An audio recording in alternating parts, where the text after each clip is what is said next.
All right, guys, we are on to a next project, and this is another concrete project for a spa, 15 feet by 7.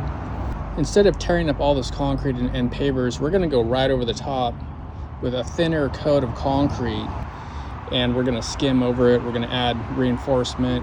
Got the laser out right here, got all the corners set with the laser, and I'm mounting everything into the concrete. It's a lot easier than having to demo and jackhammer all this out. That would be a big expense. Forms are all in. Now I just got to pour the concrete.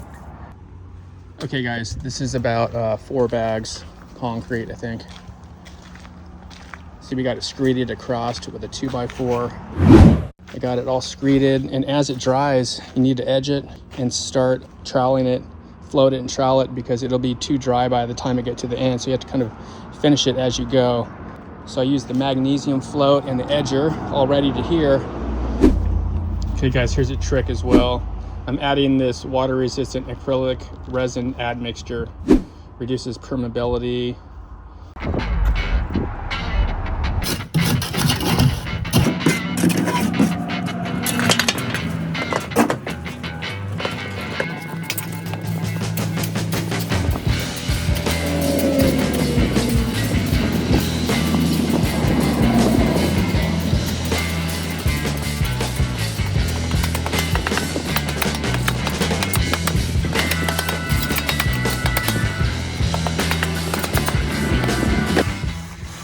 I'm kind of lightly pushing in the middle, making sure we're gonna slide along the top of these forms.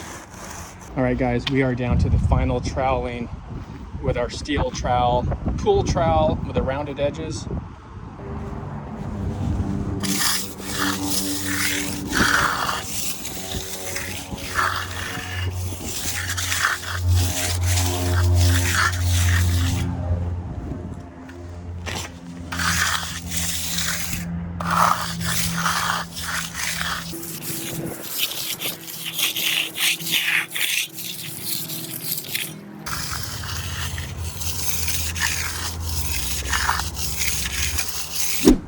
All right guys, it's time to take this form off over here.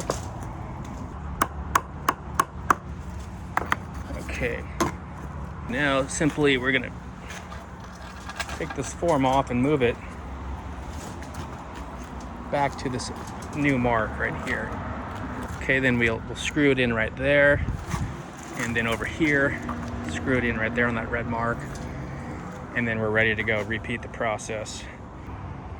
Okay guys, it's always good to come back and check your work. Perfectly level. Let's check it this way.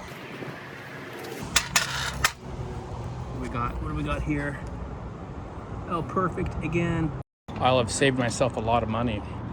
A concrete truck, concrete finishers, and a pump truck.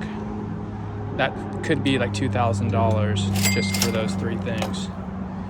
All right guys, I filled in with a bunch of scrap pieces of material. You can see here, river rock, stone, different types of flagstone, pieces of concrete. So that's gonna save us probably maybe 5 or 10 bags of mixing concrete, so we can do this a lot quicker. So we'll not only save money on concrete, but also help with recycling material. All right, folks, on to day 3 of the pour.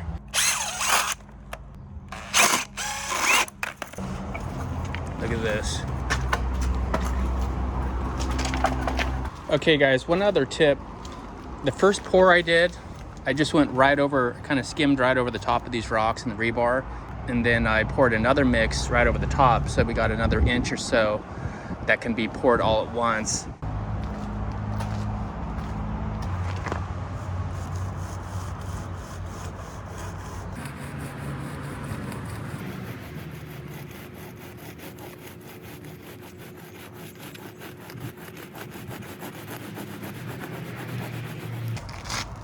If you get too much buildup along the edge, just go and scrape that off a little bit. And it might be getting a little too much pressure there. Then we'll go over it one more time.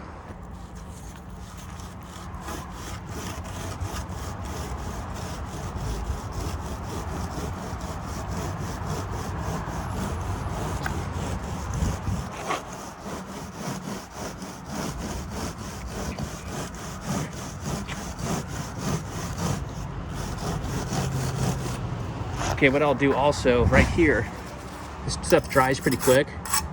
Just kind of scoop that back. So this edge, you want to edge it pretty quickly because it's gonna suck up all the moisture. So I'm gonna run my edger along here. Finish my edging here and over here. Okay, you can scrape a little bit of that cream right to that joint. That. Then we'll continue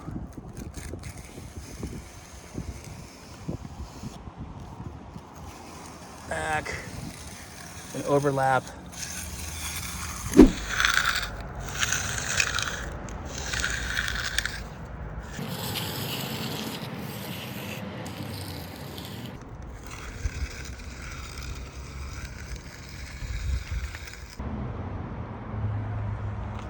Perfect.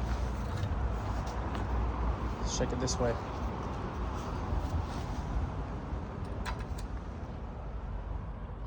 Perfect again. All right, guys, here is the finished product. So next step is to get the swim spa installed. They'll be taking a crane over the house and dropping it down. But look at how clean this came out. Perfect concrete. This will never crack as well. All that acrylic resin admixture I put in there. Look at this, how nice this came out. 1.5 inches thick. We got steel in there. I think this took 42 bags of concrete, 42 60-pound bags. Again, it's a lot thicker on this side. I had to put a lot of backfill. Came out good. Okay, the Ninja Builder does it again. We'll see you guys on the next one. And make sure you hit that subscribe button, click like.